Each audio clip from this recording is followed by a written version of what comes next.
अस्सलाम वालेकुम, मेरा नाम अब्दुल्ला लखानी है। लखानी ब्रदर्स से मेरा ताल्लुक है। प्रॉपर्टी के हवाले से आपको अपडेट्स देंगे। बजट 2024-2025 में प्रॉपर्टी के हवाले से क्या बजट इंट्रोड्यूस हुआ है।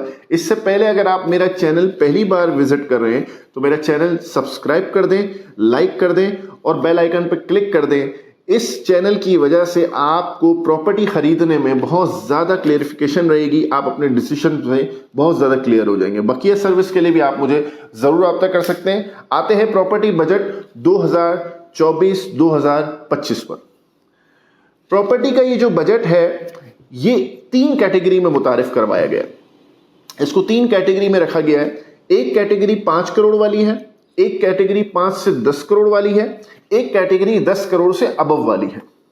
उसके साथ साथ इसमें 3 तरह के अलग टैक्सेस हैं। एक फाइलर के लिए जो कि फाइलर है और रिटर्न टाइम पे जमा कराते हैं, एक फाइलर है लेकिन रिटर्न लेट जमा कराते हैं, एक बिल्कुल सिरे से नॉन फाइलर है। उन सब के लिए अलग अलग टैक्सेस मुतारिफ करवाएं।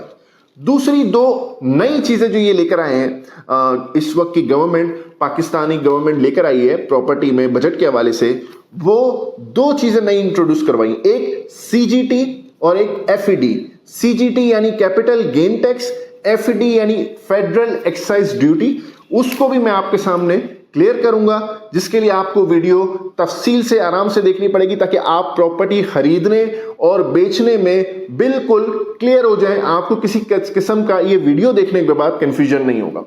सबसे पहले बात करते हैं फाइलर की। अगर आप फाइलर हैं और 5 करोड़ की प्रॉपर्टी ले रहे हैं तो आपका टैक्स 3% आएगा। और अगर आप फाइलर हैं और 5 करोड़ की प्रॉपर्टी ले रहे हैं, रिटर्न टाइम पे जमा करा रहे हैं, तो आप 5 से 10 करोड़ वाली जो प्रॉपर्टी ले रहे होंगे उस पे आपका टैक्स 3.5% आएगा। और वही चीज अगर आप 10% से अबव जाते हैं और फाइलर और ऑन टाइम रिटर्न जमा करा रहे हैं तो आपका टैक्स अराउंड 4% आएगा।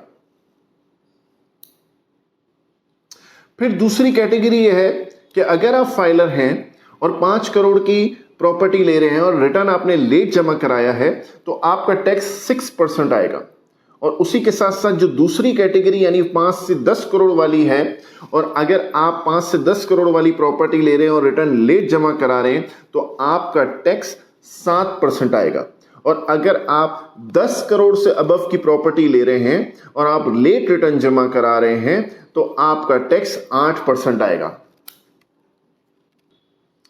फिर इस बजट में नॉन फाइलर के लिए क्या रखा गया है वो मैं आपको बता दूं कि अगर आप प्रॉपर्टी ले रहे हैं और 5 करोड़ की प्रॉपर्टी ले रहे हैं और नॉन फाइलर हैं तो आपका टैक्स 12% आएगा नॉन फाइलर पे। और अगर आप 5 से 10 करोड़ की प्रॉपर्टी ले रहे हैं और नॉन फाइलर हैं तो आपका टैक्स 16% तक आएगा।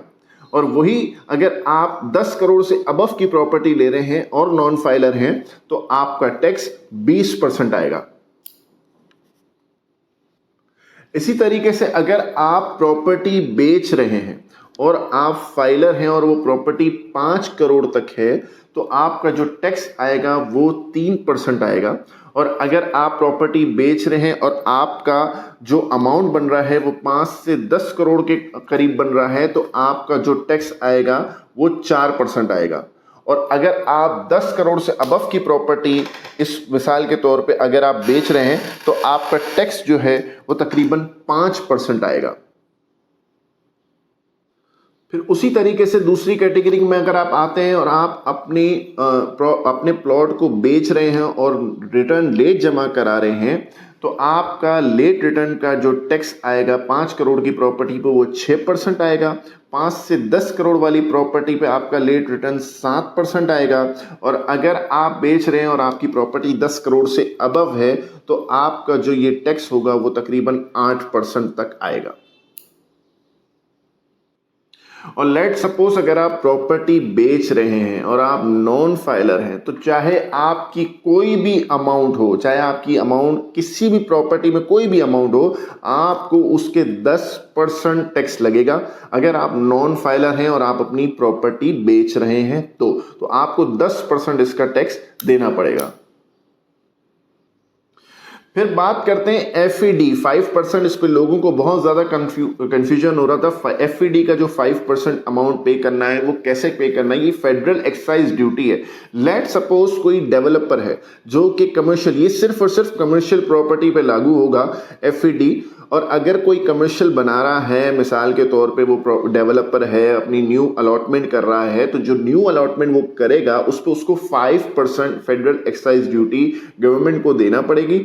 और उसके साथ साथ जो फर्स्ट अलॉटी होगा, यानी वो जब उसको दे रहा होगा, जो फर्स्ट अलॉटी जिसने खरीदा होगा वो जब बेचेगा तो वो भी 5% फेडरल एक्साइज ड्यूटी पे करेगा। FED की मत में गवर्नमेंट को 5% पे करेगा।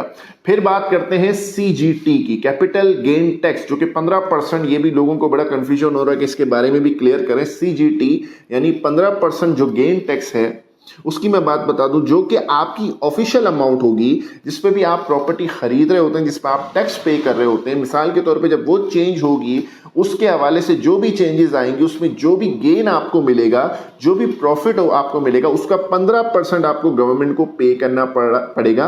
अगर आप फाइलर हैं तो आपको 15% ड्यूटी, 15% कैपिटल गेन टैक्स की मद में जब भी आप प्रॉपर्टी सेल करेंगे तो आपको वो पे करना पड़ेगा। अच्छा, डीम रेंटल इनकम टैक्स यानी 7E के बारे में भी मैं आपको बता दूं कि बहुत से जरा ऐसा कह रहे थे कि 7E के बारे में, 7E के मामले में कोई पेशरफ्त होने जा रही है, 7E के मामले में कोई चेंजेस होने जा रही है। 7E के मामले में कोई चेंजेस नहीं हो रही। अगर आप 7E के लिए एप्लीकेबल हैं आपको 7E का टैक्स भी, डीम रेंटल इनकम टैक्स पे करना पड़ेगा।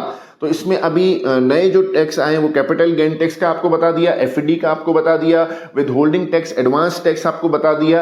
ये सारी चीजें आपको क्लियर हो जाएंगी जब आप प्रॉपर्टी खरीदो फरोख्त करेंगे। उसके हवाले से कभी भी आपको किसी किस्म का मशवरा लेना हो तो आप दिए गए नंबरों पर राब्ता कर सकते हैं। अपनी दुआओं में अब्दुल अल्लाह खानी को बहुत याद रखिएगा। जज़ाकल्लाह।